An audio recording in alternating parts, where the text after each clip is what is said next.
Well, for me, it's very important that after 10 years of being here, that we wrap up Clark Kent. From day one, it's always been about who this character has been before he becomes Superman.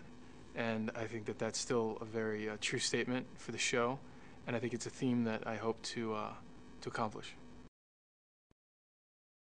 10 years has been fantastic, surrounded by really great people who care and work really hard, a lot of dedication. Um, Three things that I think you need in order to survive this long, now that we've done it. And I think those are key elements to why we're still here. The fourth element would be the fans, because if they weren't watching, we wouldn't have lasted even a year. I think for me, the one scene and the one moment are sort of the same, and it would be Christopher Reeve, working with him, being able to go to New York and working with him for the day. I mean, it was just such an inspiration, and it was such a fantastic scene, and even for the show, it was a big moment for Clark that really set him up for the rest of the series. And to be able to experience that, that was very special.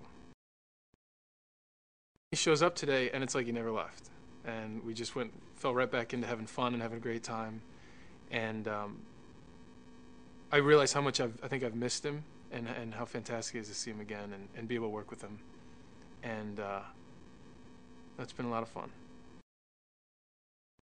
With Lex Luthor being back, I think that there's no better way for Clark to transform into Superman without Lex being part of it. There is no Superman without Lex, that's for sure. The Clark and Lois relationship is a complicated one. And not only does Clark have to juggle a lot for himself, but Lois has a lot to deal with as being the other side of the relationship. They find a version of balance as the series comes to an end. I think it's a very good balance that'll last them a long time, but it's not a simple one, and I think it's exciting.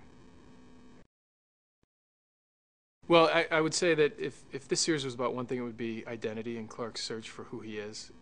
And along the journey, he's had to deal with two fathers, one being from another planet who's not necessarily alive, and the other who's very much alive, who has a very strong moral center. And even though Jonathan had passed a few seasons ago, he's still very much a part of Clark's everyday life, where Jor-El is sometimes distant, sometimes cold, sometimes more scientific. And it's those two balances, I think, that were Clark's had to deal with who he is. Is he more like Jor-El? Is he more like Jonathan? And I think what we find out toward the end is that Clark has to figure out that he's who he is himself, and that he doesn't have to be anyone else. And it's finding that within himself, which I think will help him move on to being who we all know he's going to be.